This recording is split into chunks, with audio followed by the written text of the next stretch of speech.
People swallow 8 contact lenses a year on average in their sleep. I'm pretty sure it's more than that. Contact lenses like warm, dark places. So It's because 1 out of every 8 spiders is wearing contact lenses. only one spider needs to be wearing contact lenses to get your quota for the year. It averages out. Some people will swallow 16, 32, whatever. Some multiple of 8. Yeah.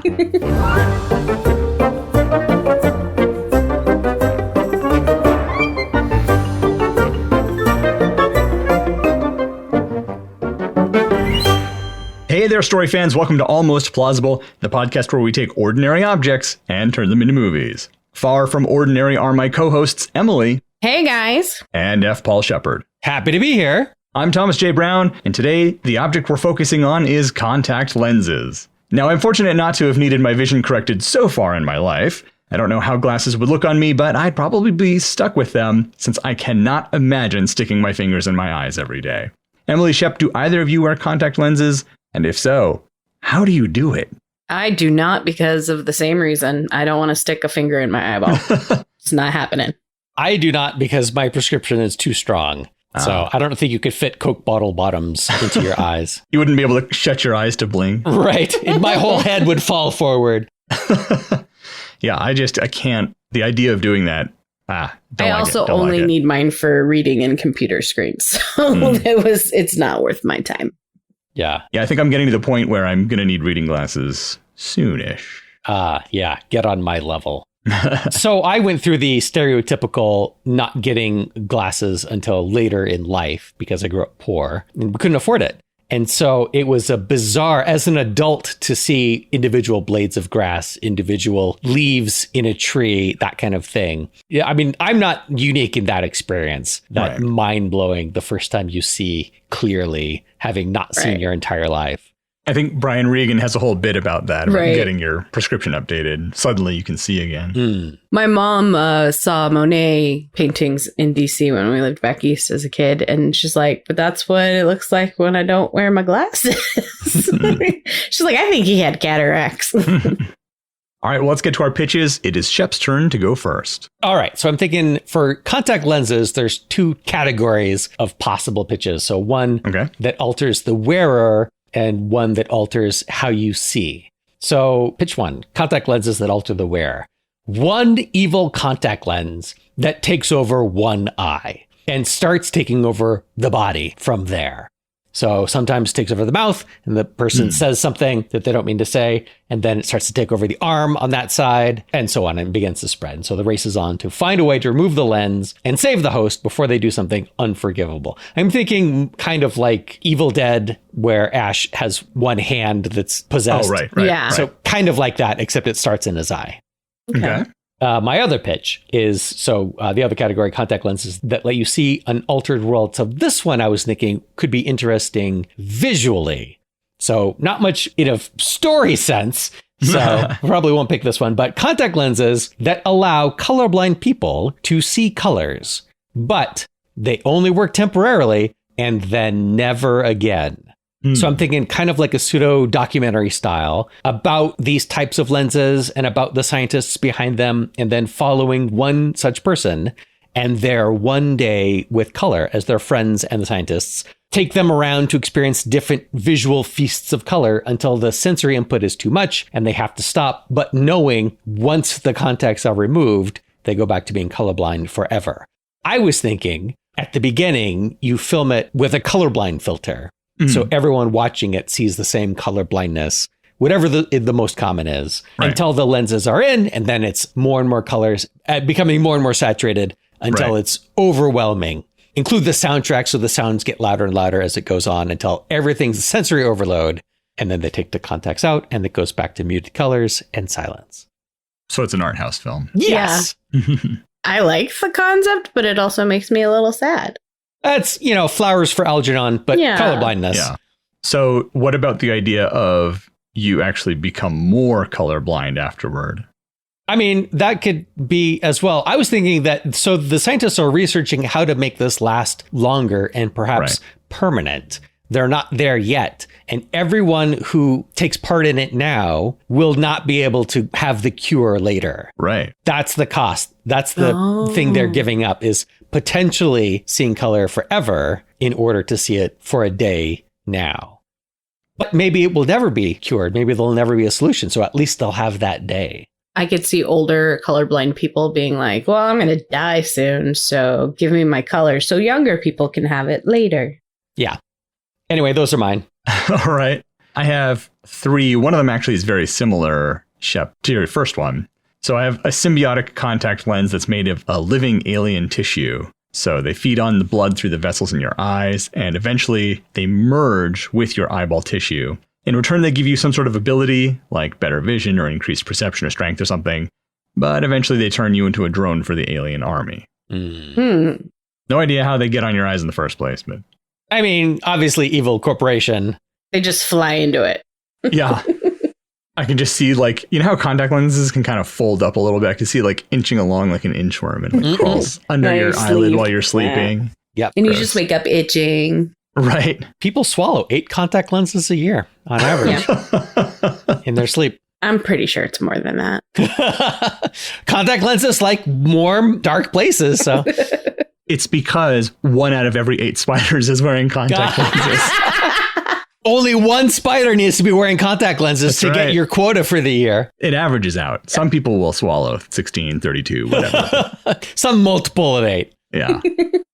All right, my next idea, a designer drug is taken by placing one-time use contact lenses into your eye. That reminds me of the first episode of Cowboy Bebop, where they have the drug that they spray into the eye. Yeah. Reminds me a little bit of Strange Days with Ralph Fiennes. I don't know why, even though that was more of a virtual reality thing. Yeah. Strange Days, also colorblindness. So, yeah. But I mean, the idea, I guess, of like having your brain state altered through your eyes in some way. I mean, it's not unreasonable. There was that god-awful trend, was it when we were in college or just after college, where people were taking vodka shots in their eyeballs and blinding themselves because it gets into your bloodstream faster through your eyes? Just do a vodka enema or something. I mean, come on. Could you imagine a vodka? Oh, no. And those people, they vote. Yeah, they do. Just saying. And my third one, a serial killer... Sorry, Emily. There's room for multiple serial killers. All right. Okay. A serial killer is caught when a woman he kidnaps is wearing contact lenses that have cameras in them and transmit their video. So video only, no audio. Is it transmitting live? Yes. Or maybe there's a delay. I don't know. So it's a murder mystery, but the person hasn't been murdered yet. Right. They're kidnapped in a basement waiting to be. Right. And so the people who have access to the video feed have to try to figure out where in the world is this person. You know, the GPS technology is not small enough to fit on the contact lenses, so they can't tap into that. I don't know. And she didn't get her AirTag implanted into her boob. Right. You would think that the lenses would connect to your phone, which would have GPS. Right. So I don't know. Maybe it's problematic from a technological standpoint. Don't think about it. It takes place in the far future of 1999. Yeah. Right. And then the Y2K bug causes problems somehow. So yeah. That's it. That's how it's resolved at the end. Yeah. They figure out what time zone the criminal is in because of that. Yep. Oh, we got it. Are we done? Good job. Those are my 3. Emily, what do you have? I have very short pitches this week. I have contact lenses that change your appearance while you're wearing them. So they kind of do like some sort of, I don't know, digital thing over your body out through your eyes. So they just have like QR codes, but everybody's got AR contact lenses all the time. So it just overlays like a, what's the app that has I'm old, so I don't know what the apps are, but the app that has the filters. I mean, Instagram, TikTok. Yeah, I don't know. I think Snapchat has filters. Right. Zoom. AR. So everyone else has the AR contact lenses sees you with that filter on because of the QR code in the contact. And then my second pitch is contact lenses that allow you to see people's true emotions. So sort of like a lie detector type-ish thing where you can say, I'm fine, but really I can see that you're seething with anger and want to murder me. Yeah, I've been in relationships before. I know what I'm fine means. I don't need contacts for that. I'm not mad. I'm upset. So what women want, but not reading their minds, just knowing how they feel. So it's Free Guy meets What Women Want, or They Live meets What Women Want. Yeah. All right. Okay. All right. Is there a particular one we like? I like the symbiotic alien and the colorblind people. I agree. I think those are the two I like the best. Those are the two we should choose from. I mean, real quick, we could kind of go over each one and figure out what the overarching story is. Yeah. I don't really have much of a plan for the symbiotic tissue one, other than there's an alien invasion that nobody realizes is happening. This is how they take over, I suppose. And then it's essentially a zombie film, but instead of zombies, they're alien drones. Did you ever see The Host? Maybe. Why would you have watched The Host? It was based probably on not Stephanie Meyer's book, who she wrote. Oh, definitely not then. Yeah. So not the Korean film, The Host. No. And I might be getting the name wrong anyway. Maybe it's not The Host. Anyway. Maybe it was The Toast. Maybe you're thinking of what you had for breakfast. Maybe. Stephanie Meyer's body swapping movie.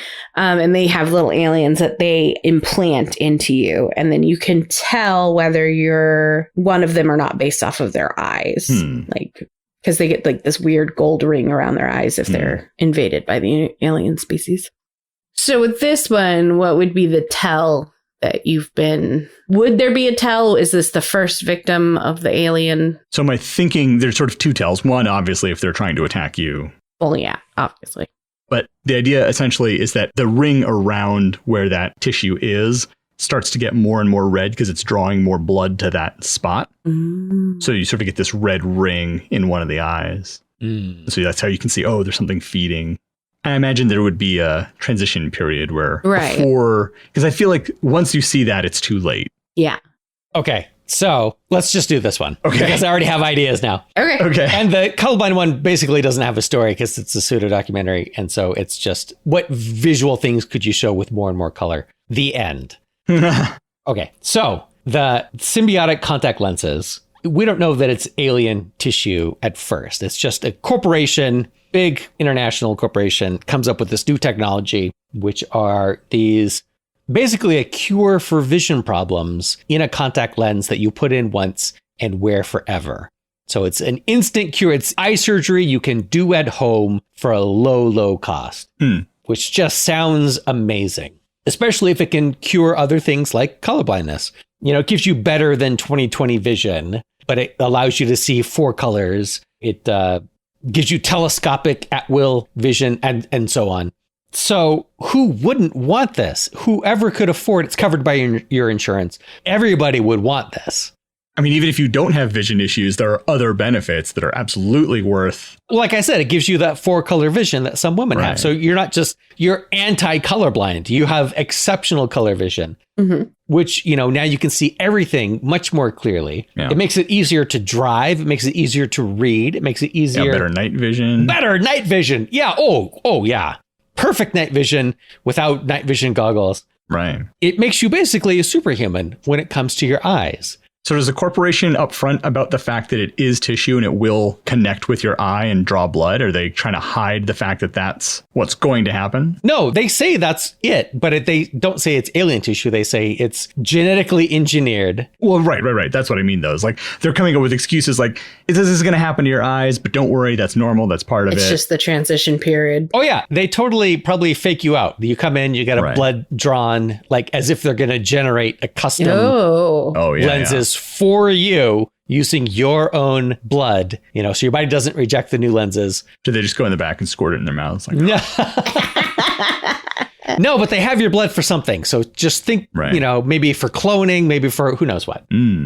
For some reason, they draw your blood so nobody suspects. So they can put it in their big machine and activate everybody at once. And then they'll know if the midichlorians in your blood will connect to the midichlorians in you. Once again, midichlorians are the answer. So it's only later, like people start to see, you know, the red limbal rings. Yeah. Limbal rings are the ring in your around the color in your eye. And some people's limbal rings turn red and they haven't gone crazy yet and attacked people yet. And so they're concerned and they bring it up with the corporation and they're like, oh, no, that's just temporary. That's just as it's bonding, it'll go away. It doesn't go away. And more people are having this effect and people stop caring about it. And it's faint. If you have the implant, if you have the contact lens, you can see the other people that have that ring really easily. And if you don't, you can't. It's faint. And maybe you can't see it at all. Maybe it's like an infrared or ultraviolet or something color that you normally wouldn't be able to see, but people that have it can spot it in other people that have it. But basically, it indicates that at that point, it has merged with the eye and you can no longer take it out. So that later, when people get activated and start attacking people, and the regular non-enhanced people realize that it's the people that have the implants in their eye that are doing it, then they have something to go on. But because you have to have the implant or the lens on to see the people that have the ring, then they would be putting the lenses on and then taking them off before they attach. So that you could have a scene at some point where they can't take it off anymore. And they have that red ring around their eye and it's too late for them. They haven't been activated yet, but they can no longer detach the lens. So what do you do at that point? You cut your eye out? So I was thinking about the activation thing because it's going to take time to get a lot of people wearing these contacts. And you don't want that transition happening slowly over the course of time. You want a lot of people transitioning in a short period. So you have a large scale attack that happens all at once. I liked what you brought up with people complaining about that ring forming. So they're getting concerned. And so the company says, okay, well, it's harmless, but we're going to look into it and see if there's something we can do just cosmetically to help clear that up. So then they come out with some eye drops that they distribute for free to everyone. When you use the eye drops, that's the activator. But then you're not activating everybody all at once necessarily at the exact moment. But Right. It's like a 24-hour thing. Yeah. So they distribute the eye drops and maybe they do like a big mailer because they, you would register with the company. They know who has what. So they would send it all out so that it would all sort of arrive within the same couple of days period. And people would use the drops. And then like within 24 or 48 hours, something like that, it would activate everybody. The other thought is after you get the contact lenses put in there, if they're straight up and they're like, hey, look, this is living tissue. It's going to bond with your eye eventually. But in the meantime, you need to be putting these drops in. So people are putting in the drops and then they could just stop having the drops available at any point in time. And so the drops are actually an inhibitor. That's really good. I like that. And then the benefit to that, too, is that you don't need to do anything else to have it. So that person later who has it in their eye, who didn't want to have it in their eye, hey, too bad. And there's nothing inhibiting it from taking over.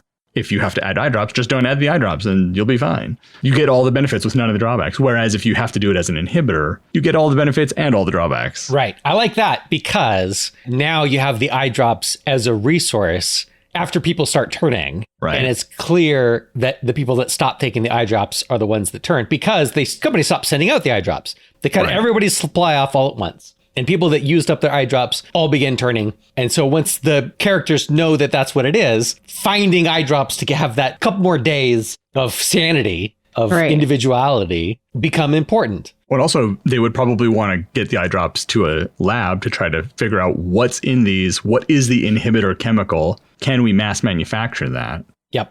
So where are we starting out with our main characters? Are we starting with them? Everybody knows about these new contact lenses and it's becoming more and more popular. I could see that. I could see somebody, either the main character or somebody adjacent to the main character, has their appointment scheduled to go in and have their blood drawn and get their contact lenses made up. And so they're very excited about it. And the main character's a little like, I don't know, it's just so creepy and weird. They make it out of like your blood. Ugh. It's like a living thing they stick in your eye. Like, that's pretty gross, man. I don't know if I could do that. Oh, perhaps they're even more closely tied to it. Like they work at an advertising firm that has a contract with that corporation for an ad campaign about these lenses. And because they work in advertising, they have more motivation. Their coworkers are getting the lenses, so they have the greater color discrimination, so they can see better, so they can make their ads better, and so on. But the main character, has perfect 20/20 vision. They've never needed to wear glasses. They've never needed to wear contacts. Why would they start now? Right. I'm not colorblind. I'm fine with the colors I have. I'm a woman who already has the...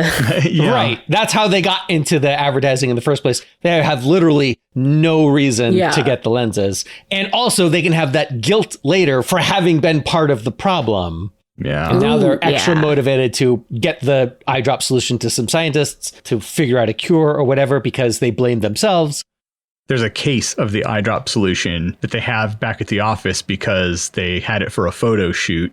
So they know where to find some. Oh, and a lot of the people in the office got the lenses and they work for the company. So they get big cases of the eye drops to serve the office. Yeah. Are these actually aliens? Is this an alien invasion?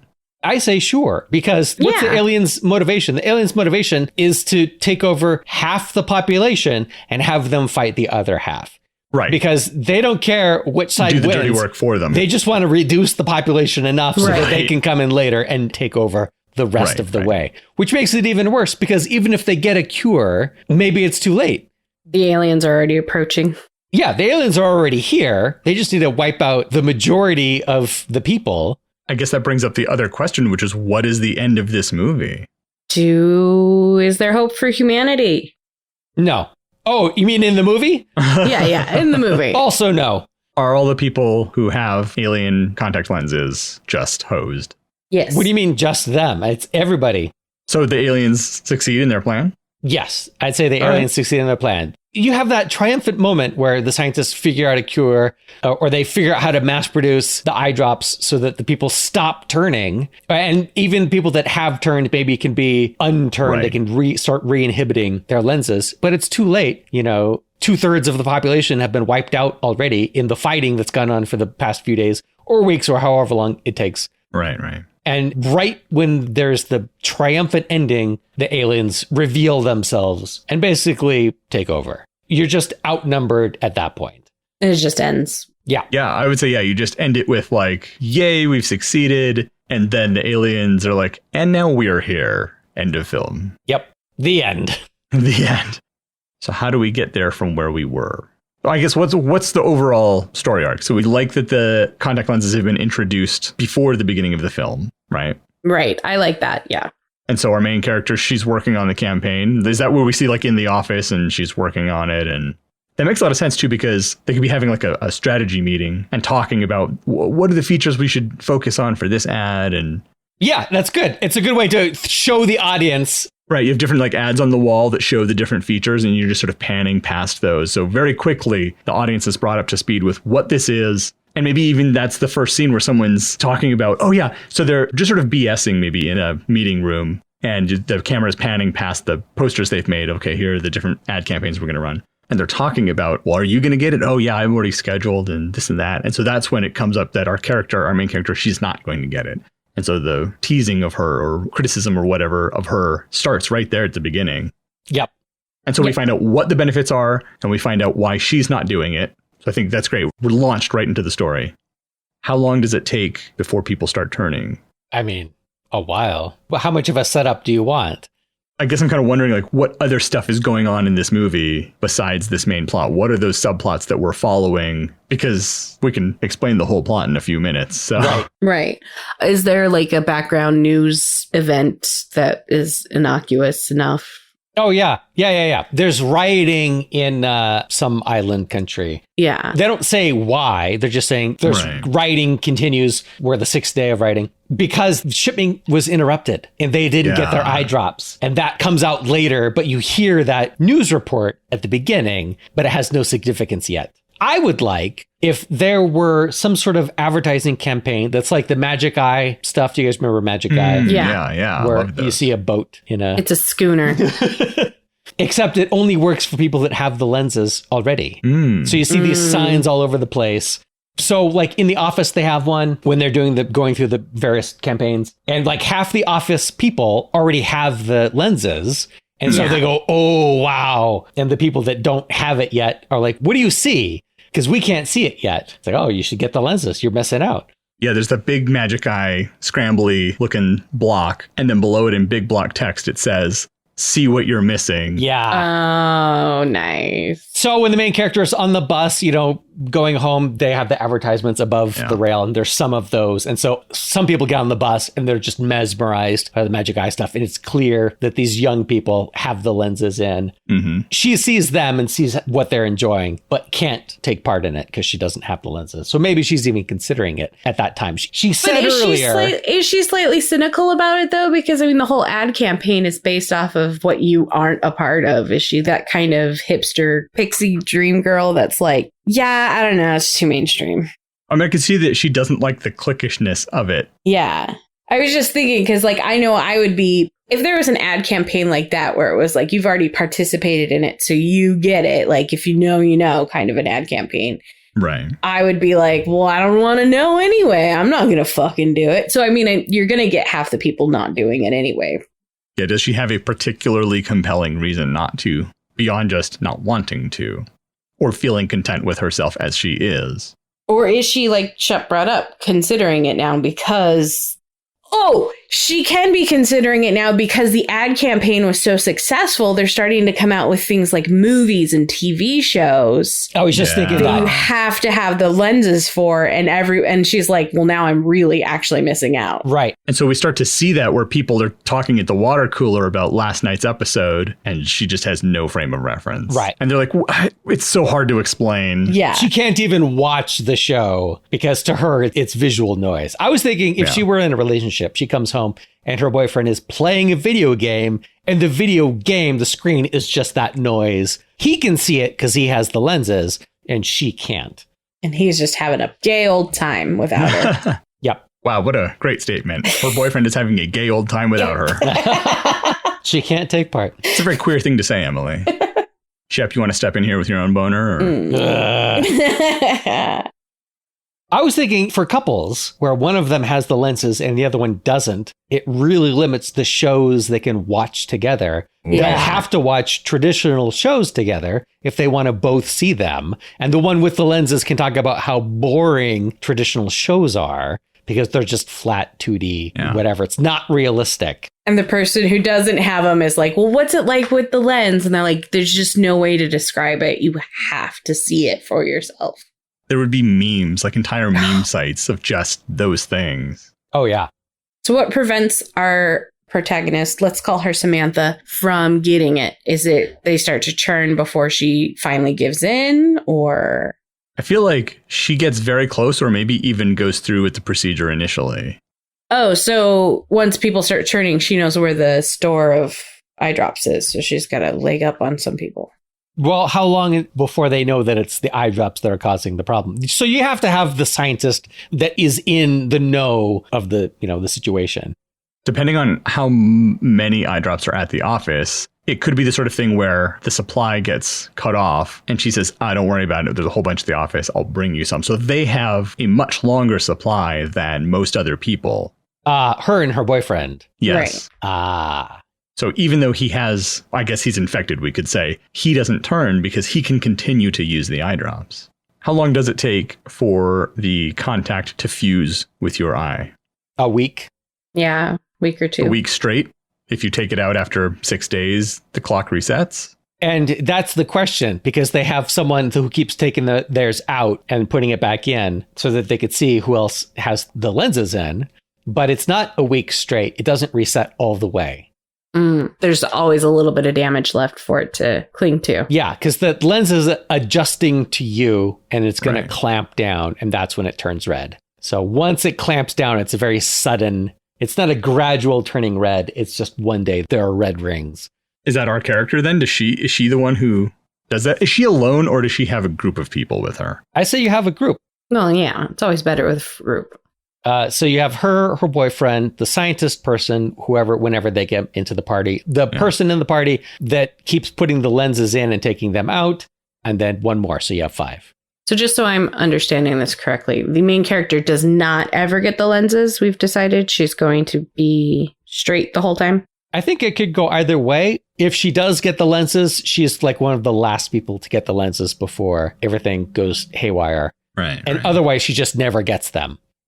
Oh, no, she can't get them because the supplies of the drops are already cut off before she gets them. Because her boyfriend's like, oh, my supply didn't arrive. They sent me an email. There's going to be a 2-week delay or whatever. And she's like, oh, don't worry. We have the eye drops at the office. I'll bring them home tomorrow or whenever. So she gets the big supply of eye drops before the world goes kablooey. Okay. Because otherwise she'd have to fight for them. Right. But she just picks them up and takes them home. So how do they figure out that? Do they start seeing neighbors going like crazy? Are they zombie-like when they go crazy? What is this? Yeah, they want to kill everyone that doesn't have the red rings in their eyes. So it's just violence for the sake of violence against those without the red rings. Right. Only those without the red rings. Because the whole purpose is to whittle down the population. Right. Make the two halves fight against each other. So they're reavers. Yeah. Yeah. All right, we'll take a quick break, and when we come back, the rest of our story about contact lenses.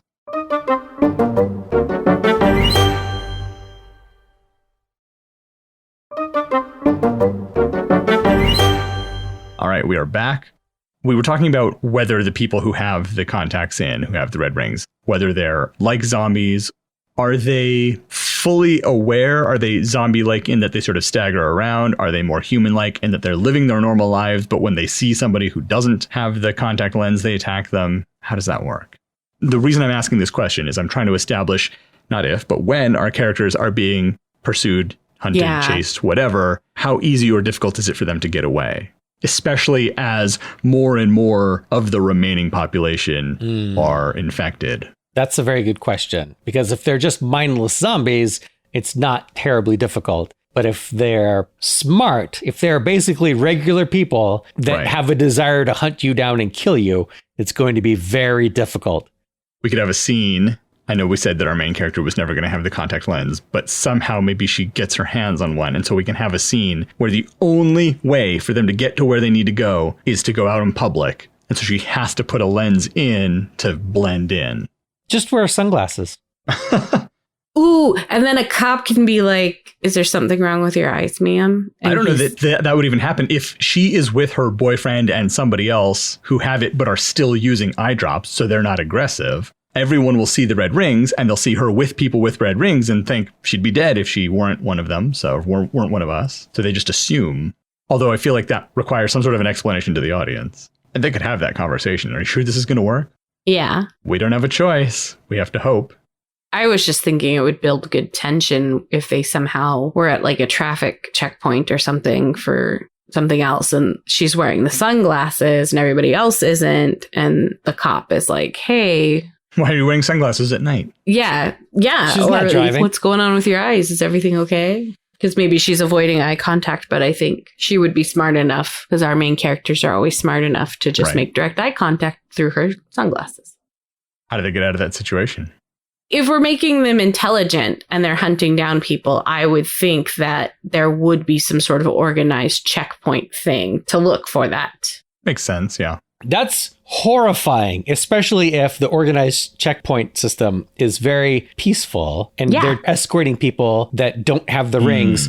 I'm sorry, could you folks come with me? We need to have a conversation. And then they take them somewhere and then kill them all. They're just murdering people, stacks of bodies. Terrifying! I don't know if I like this story anymore. What is our group's goal? Yeah, what is the group's goal? What are they trying to do? Is there a cabin that they're trying to escape to? Is there a lab that they're trying to get to formulate more of the drops? I think they have to be going to a lab because they know of a lab in a secure facility. Yeah, this scientist is a prominent figure because we don't get the scientist as part of their group until pretty late in the film, relatively, right? Right. Halfway or thereabouts.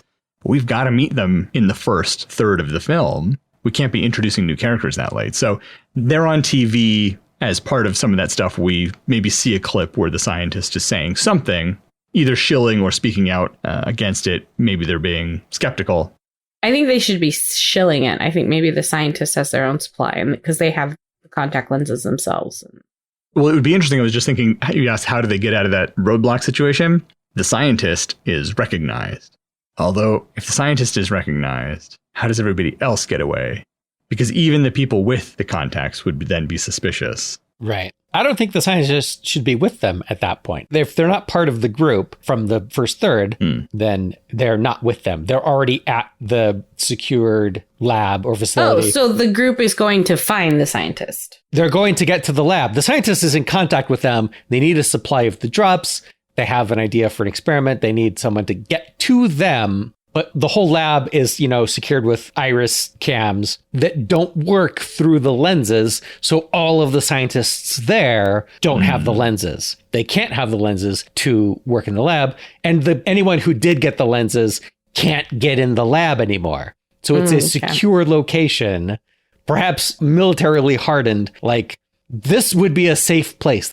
if they can get there and the scientists will let them in because they have the eye drops, they might survive this. So that's their goal, is to get the eye drops to the scientists, not to cure it. I mean, the cure is nice as well, but to get into the secure location.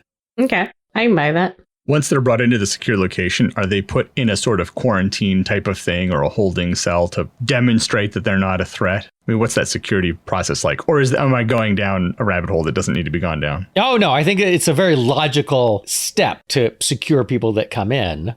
Well, she'll be admitted sooner because she doesn't have the lenses. Well, she'll still be quarantined. They're all going to be quarantined just in case, because zombie movies are stupid and people get infected and it spreads inside supposedly safe areas in stupid ways. And I don't want that to happen here. If we could have a zombie movie where everyone's smart, that would be nice. Although in this particular example, they lose anyway. Yeah, it doesn't matter for them. So it doesn't really matter. But they made all the right choices, and that's the important part. It doesn't matter that they lost. What matters is they used their brains. Have the scientists developed a method for detecting who has the contacts and who doesn't? Oh, sure. Like a special camera or something. So they're able to look and see, okay, she's good. This person's good. He's infected. Yep. Yeah, which is why I was saying she would get out of quarantine sooner, but still be quarantined for a good amount of time. Because I think also they would want to know, like, what is your purpose here? Why are you hanging out with these guys? Don't you feel like you're in danger? No, they're not in danger. They have the eye drops. The only danger is running out of eye drops, and that's why we're here. Yep. Is the end of the movie, or not the end of the movie, but at some point toward the end of the film, is there a big assault on the facility and they have to leave the secure facility? Is that what you want? You want that to happen? I mean, they have to lose somehow. They lose because the aliens show up. They win until that point. So they secure the facility. They defend the facility successfully. Are they able to reproduce their drops to generate more? Yeah, they make it into an aerosol form so they could just flood hallways with this gas, this, mist, and that suppresses the lenses. And the people that were crazy are now sane again. You can hear them wailing over the horrific things that they've done as they're filled with regret. If the aliens showing up at the very end is a twist ending, then they should not only develop massive amounts of the eye drops, they should develop a method of killing the contact lenses. Oh, of being able to detach them or permanently inhibit them. Yeah. Right. So now you're no longer under their control. Hooray, we've saved humanity. And then turn around and what's that in the sky? Right. I don't think the aliens showing up is a complete twist if we establish that it's some sort of alien genetic material. Is that in the beginning of the third act that we find out it's a... Yes, the scientists know what it is and they're explaining it to the main character for some reason. I don't know why. What's their lowest low moment for the group? Oh, someone's got to die in the group. Who's going to die? Who's the wash? Yeah. Too soon? Yes, too soon. Always too soon, forever. Always. Been like 20 years. Not long enough. Should the boyfriend die? No, the boyfriend's got to survive to the end because he is in the facility when they're being attacked and he starts to turn and figures out a way to break out of his secure room that he's in because he's already past the main doors. So he just needs to figure out how to get out of this room. So who else is in our group? We have a scientist. He's not in the group. The scientist isn't the group. We decided. Okay. So it's the main character, her boyfriend, maybe one of their neighbors or two of their neighbors. Two of their neighbors. Yeah. Some other couple that they're friends with. Yeah, either neighbors in their building or maybe somebody she works with and their significant other. Right. Okay. People they know pretty well and have known for years. So that's when they, one of them turns or whatever. They didn't put enough eye drops in, or maybe they're trying to ration the eye drops. So they put a half dose in and that turns out to not be enough.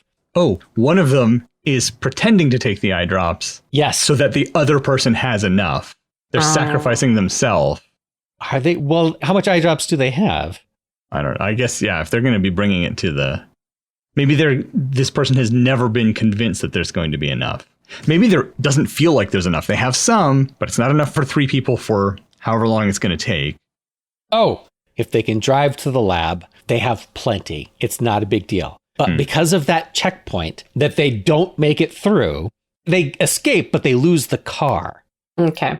So now they're on foot. And now it's going to take them a couple days. And so that's when they ration it because they're like, okay, we need at least 6 vials or whatever to give to the scientist because they're communicating with the scientists. We need half a dozen vials or whatever. And so like, okay, so now it's going to take us 4 days to get there. So if we do half doses for you 3, then maybe that will be enough. It turns out it's not enough and they start to turn. The boyfriend has been faking taking it because he turned, but just because they turned doesn't mean they're completely mindless. Yeah, they're just violent and cunning. And so he pretends to take it because he's thinking the larger goal is to kill all the scientists. I have to get in there and kill all the scientists. So I'm going to pretend to take it. So he is turned from that rationing point onward. So it's good that they're all quarantined or the survivors are quarantined, but they were already turned. Like they're given drops when they're in the secure area. They're just not taking it. They're pretending to take it. That's why when the place starts getting attacked outside, they're like, this is my chance. This is my opportunity. They're distracted. I'm going to break out and attack the main character now. And the boyfriend turns because they don't have enough drops. They were already running low. They had to have a certain amount for the scientists. Right. So they don't have more to give him. He's just locked up in quarantine. Well, no, they have some. I'm not saying that they cut him off. If they cut him off, why would they keep him in quarantine? Just put him outside. He's going to turn. We can't keep him. He's got to go. Well, but they'll need someone to test things on. Maybe he's strapped down or I don't know. I don't know. My thinking was one of them turns. One of the 2 friends turns and goes completely violent and ends up being killed by the group. And now they have enough drops. So it's bittersweet because they don't have to give her any drops anymore. She's dead. And now we have enough drops for her boyfriend and the main character's boyfriend, which are wasted because, like I said, they're not taking them. I like that. I like that they're not taking them and that she doesn't know that. Oh, and he can like save her. Like that's how they kill the other person is because he's got to save her from the violent outburst of the one who's full blown turned and can't control itself. Her boyfriend's not going to kill her because they're in a relationship. And so the main character's boyfriend. She could be turned if she just stops taking the drops. Oh, so we need names for these people. Yeah. Give us names. Pick a name, any name. All right. Sally, Jesse, and Raphael. So what was the main character's name? I said Samantha earlier on. Samantha, okay. Samantha and Sally and Jesse and Raphael. I think it's fine. It's just for us. It's just for us, yeah. Right. Sam's the main character. Yeah. Is it Jesse or Raphael that is her boyfriend? Jesse, yeah. Okay. Sam and Jesse and Sally and Raphael. Sally and Raphael. Okay. So Sally goes full blown nutso. Right. Sally goes full blown nutso. Raphael can't kill her because he just can't bring himself to do it. Okay. So Jesse does because that's the hard choice. But really, Jesse is trying to pass as not turned yet. The goal is to get into the lab. And I think the 3 that turned were actually in on it together. Okay. So Raphael and Jesse can exchange a look at some point. Mm-hmm. So she just wasn't able to hold back her rage. Oh, she no. Control it. She intentionally came out as violent so that Sam will think the other 2 haven't turned yet. That's the cover. Is Sally aware that she's going to die in this scenario? Or is that a surprise to her? Okay. No. The goal is to die. Okay. Does Sam realize something's up because they have too many drops? If nobody's taking drops, if everyone's pretending. Only at the end. Only when they're already in the secure facility. Right. Only when it's too late. Right. Like before the attack on the facility, Sam has come to that realization and is talking to Jesse through the glass. All the vials are there in the lab, and she notices a 7th vial that's like half full. Right. She's like, wait a minute. You weren't taking the drops. And maybe even Jesse confesses at that point, because what would be the point of pretending any longer? Right. And then the facility is attacked and Sam is rushed off somewhere for her safety. And then they're maced with the cure. I think Jesse escapes from the room and is hunting down the scientists. So you have them attacked externally and internally at the same time. This is your big finale. Okay. Right? So this is where the cure comes in. And which songs do they play? Ha ha!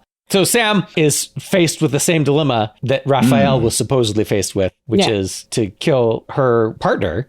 And maybe Raphael has also escaped. Sure, one would let the other out. Oh, yeah, absolutely. Once one of them escapes, they're both out. And so they're going through and killing everyone. They're walking around with a decapitated scientist's head to use the eye to get into different rooms. Gross. Of course. But yes. I like that. And so Sam is like faced with, maybe she's got a weapon and she's facing off with Jesse. And that's when they have the aerosol cure. So she ends up not having to. It's not the Mist ending where she kills them and then they have the solution.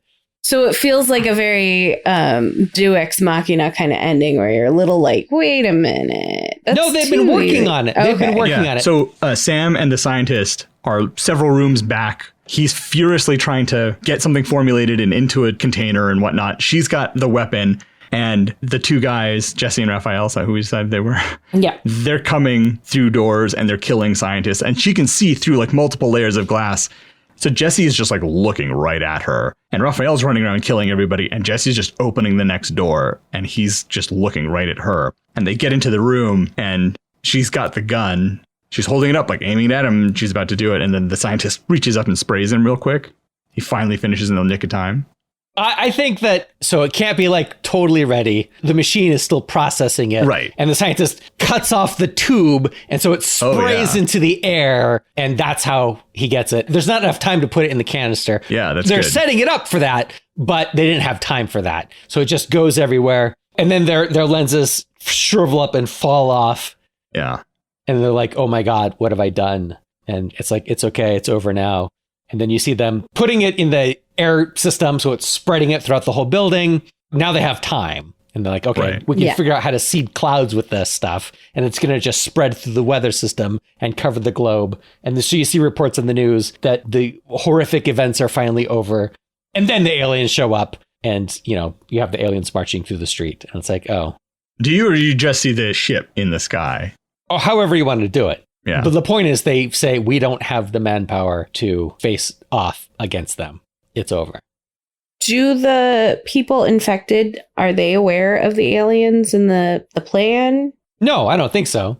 Okay. I think that they just see the people that don't have the lenses on as monsters. Okay. And that's it. They're following their instinct is when you see a monster, you kill it. Right. Well, what do we think?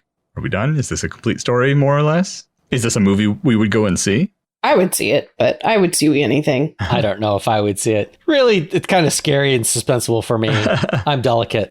I like the take on it as a zombie film, but not really a zombie film. Right. Like it's a sort of a fresher idea than most zombie films, which just kind of rehash the same stuff over and over again. Yeah, I like it's a better version of 28 Days Later, where 28 Days Later was trying to explain the zombie disease, but they could never quite get there. It was still on that supernatural level, I think. And this definitely brings it more plausible, you know. This is how the zombie apocalypse works. One more thing I want to go over before we wrap this up is how do they get out of that checkpoint? We never did figure that out. We know that they don't, but they have to escape the car somehow. But that's what I mean. How do they escape? And why aren't they just killed immediately? What's going on there? What if they're taken out of the car and taken to where they're going to execute them, however they're choosing to execute them? And right, because they don't do it right there. They take people away. Right. As we established, yeah. So they're taken away and they just manage to fight their way out. I mean, you have 3 zombies. Oh, perhaps this is after they started rationing the eye drops. Oh, no, shit.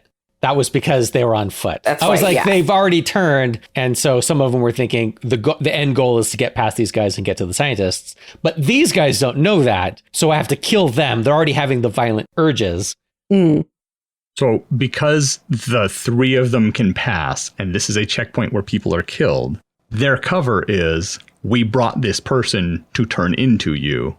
And so they're all taken in. And they had all these extra eye drops too with them that should probably be destroyed as well. And so they all go in, and then maybe they aren't given more than just 1 guard because it's 1 woman and 4 of us. So the 3 of them or 4 of them overpower the 1 guard and make their escape.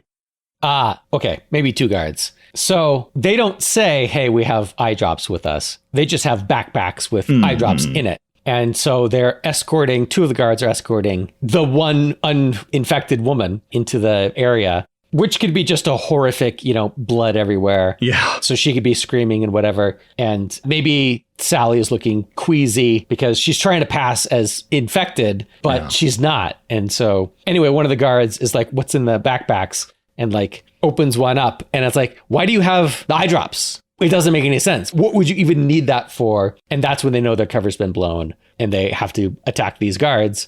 And they grab some guns and shoot some people. No? If it's loud, if it's a gun. Oh, that's true. They steal some knives and slit some throats. Right. But it's 2 on 1 times 2. Right. Yeah. So it's not an instant over fight. It's a hard fight. So they can overpower the 2 guards. And they can't go back to the car because there's more guards out there. So they have to crawl through the mass grave to get to the other side. Gross. But yes. I love that you two are grossed out by this stuff. Oh, yeah. I'm the one that's fragile. I'm very let's fragile. Let's make this as gross and creepy as possible. Are you grossed out by this stuff? We'd love to hear your thoughts on today's show. Was it a sight for sore eyes? Or something you would recoil at the sight of? Let us know by leaving a comment on our website, reaching out on social media, or sending us an email. Links to all of those can be found at almostplausible.com. Emily Shep and I will see you again next week on another episode of Almost Plausible.